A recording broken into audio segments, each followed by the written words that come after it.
धाराशिव तालुक्यामध्ये राम नदीला पूर आलाय आणि त्यामुळे शिलवडी गावचा संपर्क तुटलाय। 2.5 महिन्यांपासून विद्यार्थी शाळेतच गेले नसल्याचं वास्तव देखील आता समोर आलेलं आहे। या संदर्भात अधिकची अपडेट घेऊयात आमचे प्रतिनिधी श्रीराम क्षीरसागर यांच्याकडून। श्रीराम, खरं तर पाऊस होतोय, नागरिकांना त्रास होतोय हे तर आपण पाहतोय, मात्र तब्बल 2.5 महिना उलटलेला आहे, विद्यार्थी शाळेला सुद्धा जाऊ शकलेले नाहीये। काय परिस्थिती आहे?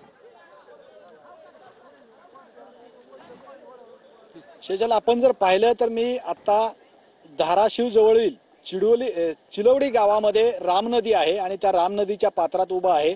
आपण जर समोर पाहिलं तर या ठिकाणी पलीकडच्या साईडला लहान मुलं जी आहेत, विद्यार्थी आहेत शाळेचे, ती आपल्याला पाहायला मिळतात। दप्तर घेऊन उभा असलेले विद्यार्थी जे आहेत ते पाहायला मिळतात। त्याचं कारण एक आहे की ह्या नदीला जी आहे, ह्या नदीला छातीच्या वरती पाणी वाहतंय आणि विद्यार्थी ह्या पाण्यातून या चिलवडी गावामध्ये कसं येणार हा मोठा प्रश्न आहे।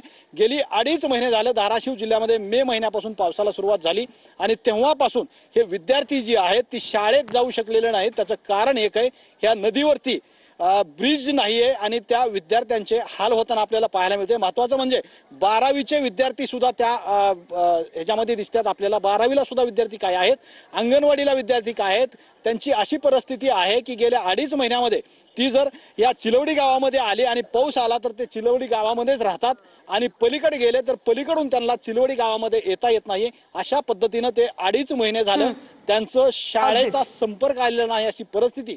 निश्चितच धन्यवाद श्रीराम दिलेल्या सर्व अपडेट्ससाठी। तर